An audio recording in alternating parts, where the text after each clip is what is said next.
There's no feeling more intense than starting over.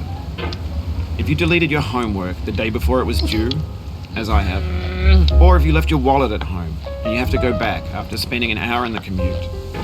If you won some money at the casino and then put all your winnings on red but it came up black. If you got your best shirt dry cleaned before a wedding and then immediately dropped food on it.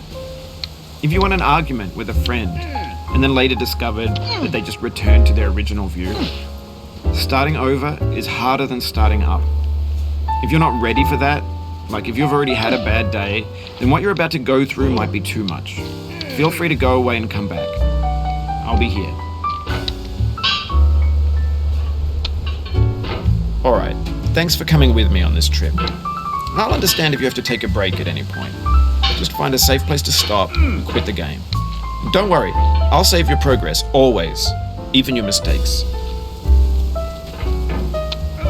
This game is a homage to a free game that came out in 2002, titled Sexy Hiking. The author of that game was Jazzuo, a mysterious Czech designer who was known at the time as the father of B games. And B games are rough assemblages of found objects. Designers slap them together very quickly and freely, and they're often too rough and unfriendly to gain much of a following. They're built more for the joy of building them than as polished products. In a certain way, Sexy Hiking is the perfect embodiment of a B game. It's built almost entirely out of found and recycled parts, and it's one of the most unusual and unfriendly games of its time. In it, your task is simply to drag yourself up a mountain with a hammer. And that act of climbing, in the digital world or in real life, has certain essential properties that give the game its flavor. No amount of forward progress is guaranteed. Some cliffs are too sheer or too slippery. And the player is constantly, unremittingly in danger of falling and losing everything. Anyway, when you start Sexy Hiking, you're standing next to this dead tree that blocks the way to the entire rest of the game.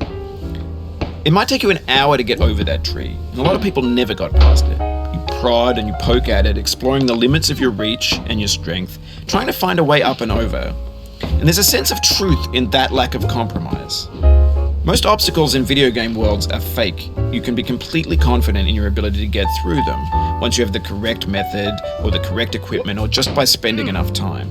In that sense, every pixelated obstacle in Sexy Hiking is real. The obstacles in Sexy Hiking are unyielding, and that makes the game uniquely frustrating. But I'm not sure Jazzuo intended to make a frustrating game. The frustration is just essential to the act of climbing, and it's authentic to the process of building a game about climbing. A funny thing happened to me as I was building this mountain. I'd have an idea for a new obstacle, and I'd build it, test it, and it would usually turn out to be unreasonably hard. But I couldn't bring myself to make it easier. It already felt like my inability to get past a new obstacle was my fault as a player rather than as a builder. Imaginary mountains build themselves from our efforts to climb them, and it's our repeated attempts to reach the summit that turns those mountains into something real. When you're building a video game world, you're building with ideas, and that can be like working with quickset cement. You mold your ideas into a certain shape that can be played with, and in the process of playing with them, they begin to harden and set until they're immutable, like rock. And at that point, you can't change the world. Not without breaking it into pieces and starting fresh with new ideas.